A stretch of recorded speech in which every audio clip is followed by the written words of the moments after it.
Mesdames et messieurs, bonsoir. Bienvenue dans cette nouvelle édition du journal. À la une ce soir, le chef de l'État, Faure Gnassingbé, face à l'invasion des terroristes dans le nord du pays, promet aux Togolais de tout mettre en œuvre pour les protéger. D'autres précisions dans ce journal. La prochaine Assemblée nationale du Togo sera composée de 113 députés, marquant une augmentation par rapport aux 91 sièges actuels, une décision prise ce mardi à l'Assemblée nationale.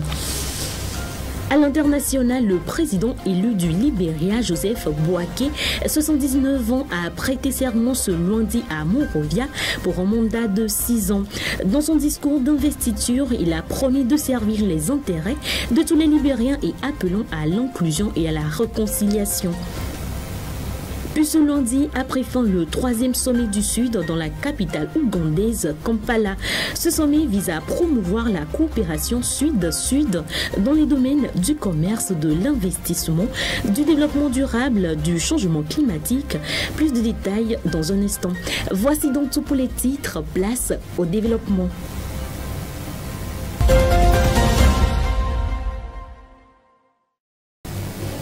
Rebonsoir à toutes et à tous. Si Mondouri n'est pas en paix, le Togo n'est pas en paix. Nous ferons tout pour vous protéger. C'est la promesse que vient de faire le chef de l'État, Faure Gnassingbé, à la population des savanes et à l'ensemble des Togolais face aux incursions des terroristes dans le nord du pays. Depuis 2021, le Togo est à l'épreuve de la menace terroriste. La région des savanes, frontalière aux régions de l'Est et du centre-Est du Burkina Faso, connaît une recrudescence d'attaques attribuées à des groupes extrémistes violents actifs au Sahel. Face à la menace, le gouvernement, les forces de l'ordre et de sécurité se battent nuit et jour pour éviter que les assaillants s'installent sur le territoire togolais. C'est dans cette lignée que le chef de l'État, dans un déplacement effectué dans la préfecture de Senkassé et du Grand Bengal le dimanche dernier, a salué la bravoure et le professionnalisme des forces de défense et de sécurité déployées dans la région dans le cadre de l'opération Kundouaré. Selon Faure Gnassingbé, c'est ensemble que les Togolais vont préserver la paix et la sécurité dans les savanes. Par ailleurs, le numéro 1 togolais réaffirme à l'endroit des populations de la localité son engagement à poursuivre la dynamique des projets engagés, notamment dans le cadre du programme d'urgence pour la région des savanes. Et puis, contrairement aux 117 députés proposés par le cadre permanent de concertation entre acteurs politiques, le nombre de députés à l'Assemblée nationale togolaise sera 113. Le projet de loi a été adopté ce mardi à l'Assemblée nationale. En plus, le Togo pourra organiser des élections multiples. D'autres précisions dans cet élément de Kofi Kligé. L'Assemblée nationale togolaise a statué sur le nombre de députés devant désormais siéger à l'hémicycle. Selon la nouvelle loi approuvée ce mardi, la législature prochaine, qui sera issue des élections législatives de ce premier trimestre de l'année 2024, sera constituée de 113 députés. Au départ, les acteurs politiques avaient décidé d'attribuer un siège à chaque commune, ce qui augmentera le nombre de députés à 117 correspondant aux communes. Conformément à la nouvelle loi votée ce mardi, l'augmentation du nombre des députés s'explique par le fait que la population évolue et au même moment, une difficulté d'accès à ces populations se crée en raison de leur situation géographique. Ainsi, l'augmentation du nombre de députés réduira la charge des députés de sorte que chaque député ait le moins de population à gérer. Par ailleurs, le code électoral a été aussi modifié au cours de cette plénière pour être adapté au processus d'élections multiples, en l'occurrence les prochaines élections législatives et régionales prévues pour ce premier trimestre de l'année 2024. Mobiliser tous les avocats ainsi que les apprenants afin de créer une proximité et des occasions d'échange avec la population. Tel est l'objectif de la semaine de l'avocat. Plusieurs activités sont inscrites à l'agenda qui a pour apothéose la rentrée solennelle le vendredi prochain. Suivons plutôt le récit de Félicité Chapla.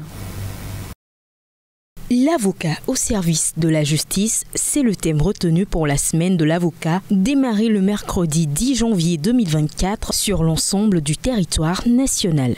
Un programme qui s'inscrit en prélude à la rentrée solennelle de la conférence du stage 2024. Un programme préétabli qui suit son cours avec des journées comme celle-ci. Aujourd'hui, c'était la journée porte ouverte au profit des étudiants de la faculté de droit de l'université de Lomé. Mercredi, bien sûr, sera marqué par une activité sociale qui consistera à faire un don de matériel médical au centre hospitalier universitaire Sylvanus Olympio. Jeudi, il y aura une conférence publique dans la matinée au siège de l'Ordre des avocats. Vendredi sera la journée clé où nous aurons la rentrée solennelle en début d'après-midi, donc de 14h30 à 18h. Diverses activités ont été déjà faites, notamment des plaidoiries gratuites auprès des juridictions de Lomé, d'Aného, de Tchévier et de Palimi.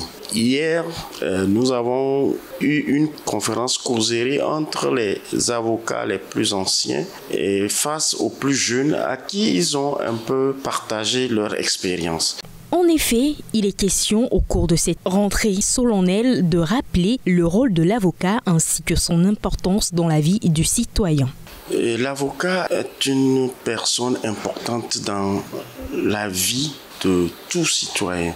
Et en principe, lorsque chaque citoyen doit poser un acte qui génère des conséquences juridiques, il doit pouvoir solliciter les conseils d'un avocat.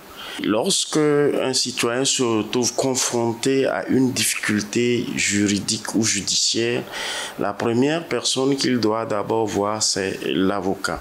Que ce soit pour avoir des conseils avant ou pour anticiper la procédure judiciaire ou en cours de procédure judiciaire pour se faire accompagner devant les juridictions. Notons que l'objectif du programme de la rentrée solennelle de la conférence du stage 2024 est de mobiliser tous les avocats ainsi que ses apprenants afin de créer une proximité et des occasions d'échange social avec la population. Le Togo suspend temporairement la délivrance des autorisations pour l'importation de la viande de volaille surgelée. L'information a été donnée dans un communiqué rendu public hier par la direction de l'élevage. Les importateurs de viande de volaille surgelée sont donc invités à se conformer à cette décision qui vise à assurer la sécurité alimentaire de la population. Afzal Gandé, Félicité Chakla. Dans un communiqué officiel rendu public ce lundi, le directeur de l'élevage du Togo, Beleyi Maniniwe, a annoncé la suspension temporaire de la délivrance des autorisations d'importation de viande de volaille surgelée.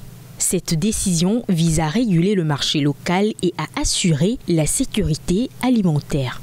Les importateurs concernés sont instamment invités à se conformer à cette mesure en procédant à l'enlèvement rapide des stocks actuellement en souffrance. Cette suspension, bien que temporaire, souligne l'importance accordée par les autorités togolaises à la qualité des produits alimentaires circulant sur le territoire. Par cette action, le gouvernement entend promouvoir la consommation de produits avicoles locaux et encourager l'autosuffisance dans ce secteur crucial de l'économie. La décision s'inscrit dans une perspective de protection des éleveurs nationaux et de garantie de la qualité sanitaire des produits mis à la disposition des consommateurs. Il est important de souligner que la consommation des viandes de volaille surgelées comporte des risques pour la santé.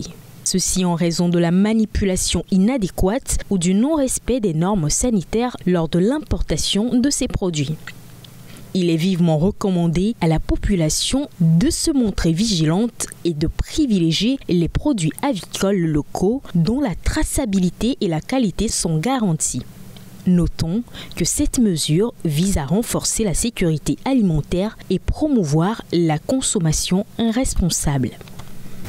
La page internationale à présent, dans le cadre de sa tournée africaine, le chef de la diplomatie américaine, Anthony Blinken, a effectué une visite en Côte d'Ivoire après le Cap-Vert.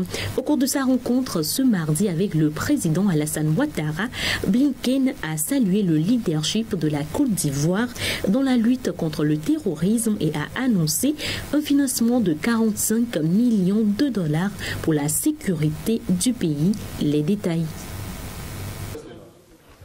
Après une première escale au Cap-Vert, le chef de la diplomatie américaine, Anthony Blinken, est arrivé en Côte d'Ivoire où il a rencontré le président Alassane Dramane Ouattara mardi. Lors d'une conférence de presse, Anthony Blinken a félicité le pays d'Afrique de l'Ouest pour son leadership dans la lutte contre le terrorisme et a annoncé un financement de 45 millions de dollars. Nous apprécions particulièrement le leadership dont a fait preuve la Côte d'Ivoire face à l'extrémisme et à la violence. Nous annonçons un nouveau financement de 45 millions de dollars dans le cadre de la stratégie américaine de prévention des conflits et de promotion de la stabilité pour les États côtiers d'Afrique de l'Ouest. Avec ce nouvel investissement, les États-Unis auront investi près de 300 milliards de dollars au cours des 2 dernières années dans l'aide à la stabilité en Afrique de l'Ouest. Nous nous efforçons également de renforcer les capacités de la Côte d'Ivoire en matière de sécurité. Au cours de l'année écoulée, la formation a été multipliée par 15 en ce qui concerne l'équipement de formation pour les militaires. Nous augmentons également les investissements dans les forces civiles. La visite d'Anthony Blinken intervient quelques jours après la tournée africaine du ministre chinois des Affaires étrangères Wang Yi, qui a salué l'augmentation des échanges commerciaux entre les deux pays. Ce lundi, à Monrovia, au Libéria, a eu lieu la cérémonie d'investiture du nouveau président, Joseph Boakai. Il a prêté serment pour un mandat de 6 ans après sa victoire en novembre dernier sur le président sortant, George Weah. Porté devant une foule de partisans par ses prédécesseurs George Weah et Ellen Johnson Sirleaf, le nouveau président du Libéria, Joseph Boakai, a prêté serment lundi dans la capitale Monrovia, un appel à l'union.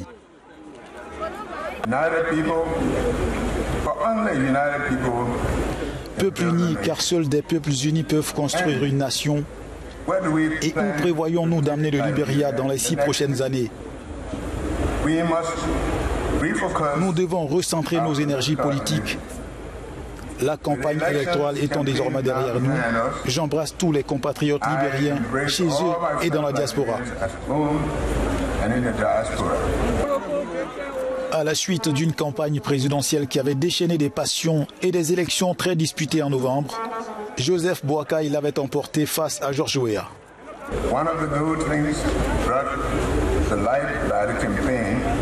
L'une des bonnes choses que j'ai appréciées dans la campagne et facilitée par les réseaux sociaux, c'est que les Libériens de tous les horizons s'engagent dans le débat national sur notre passé, notre présent et nos perspectives d'avenir.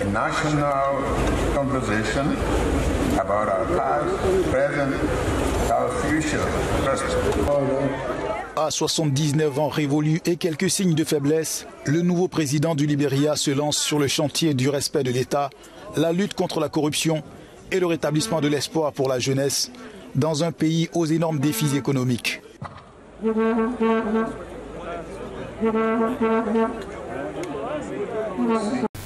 Ce lundi a pris fin en Ouganda le 3e sommet du Sud, également connu sous le nom de sommet G77 plus Chine.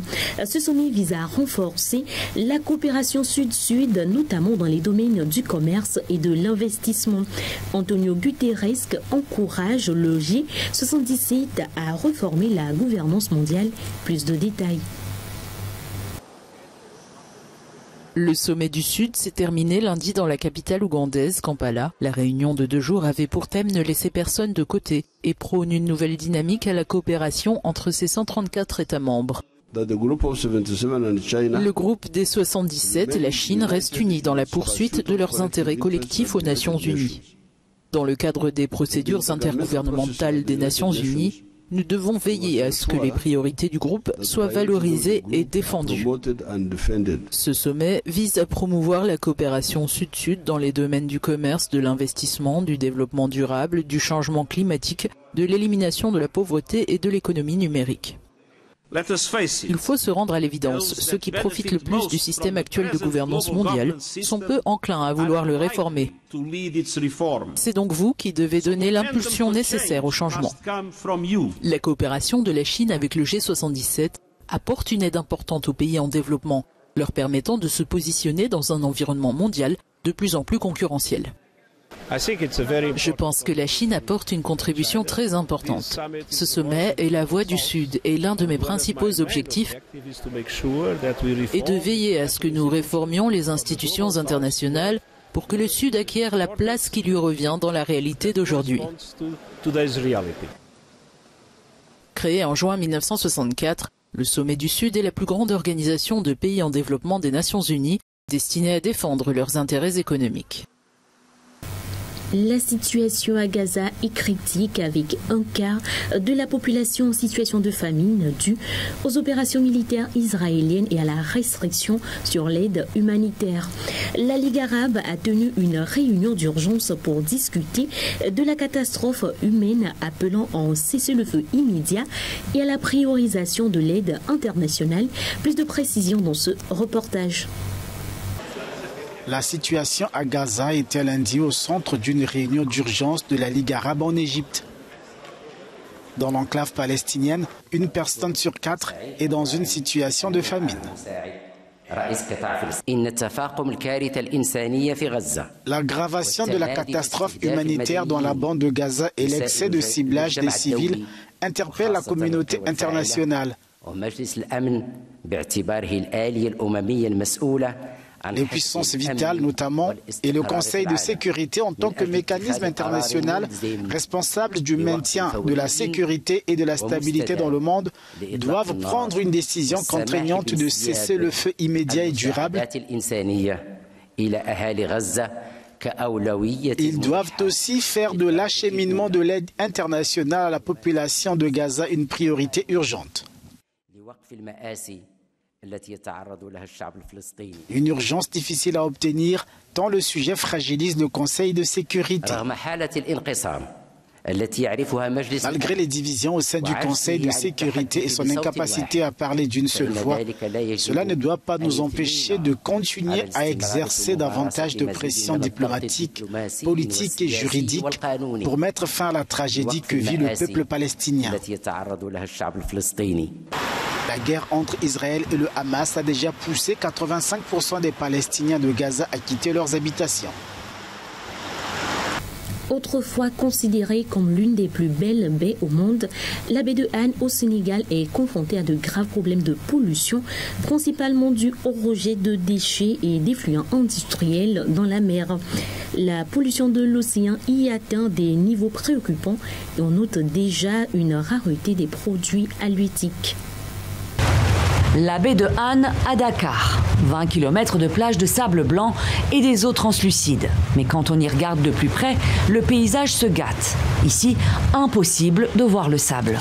Des tonnes de détritus, plastiques, vêtements, matières organiques tapissent la plage au grand désarroi des habitants comme bac et sec. Cela fait 25 ans qu'il alerte les autorités.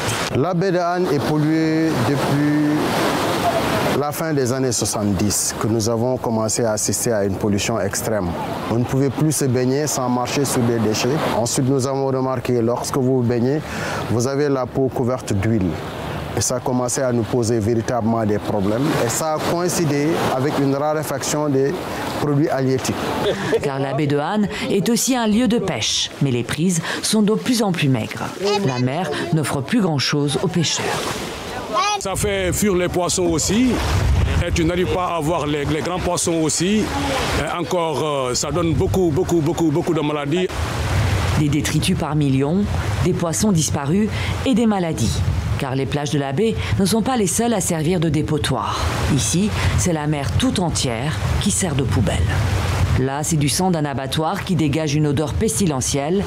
Ici, des rejets chimiques d'une usine qui brûle la gorge et les yeux. 60% de l'industrie manufacturière du pays est installée sur cette baie qui lui sert tout simplement de vastes égouts. Un scandale pour de nombreux habitants. Il y a une école à 20 mètres, la porte d'entrée de l'école est là, à 20 mètres. Ils ont placé le canal et ils l'ont vu. Ils l'ont vu sans pour autant faire aucune étude d'impact environnemental et social. Ils l'ont fait devant nous. Les populations se sont opposées. Néanmoins, ils ont continué de faire ce qu'ils veulent faire. Chercheur à l'IRD, Amidou Sonko a analysé des échantillons dont il note la haute toxicité. La pollution vient surtout des eaux usées, donc domestiques et industrielles. Donc c'est des eaux mixtes et surtout non traitées. Le chercheur relève de fortes concentrations de bactéries E. coli, salmonelle, entérocoque et des quantités anormales de microplastiques et de métaux lourds. Un grand chantier de dépollution a démarré en 2018, mais piétine. Coût des travaux, près de 150 millions d'euros, avec entre autres une station d'épuration et de traitement des eaux usées, promise pour 2025. Et c'est ainsi que se referme cette édition. Merci à vous de l'avoir suivi et excellente soirée à tous.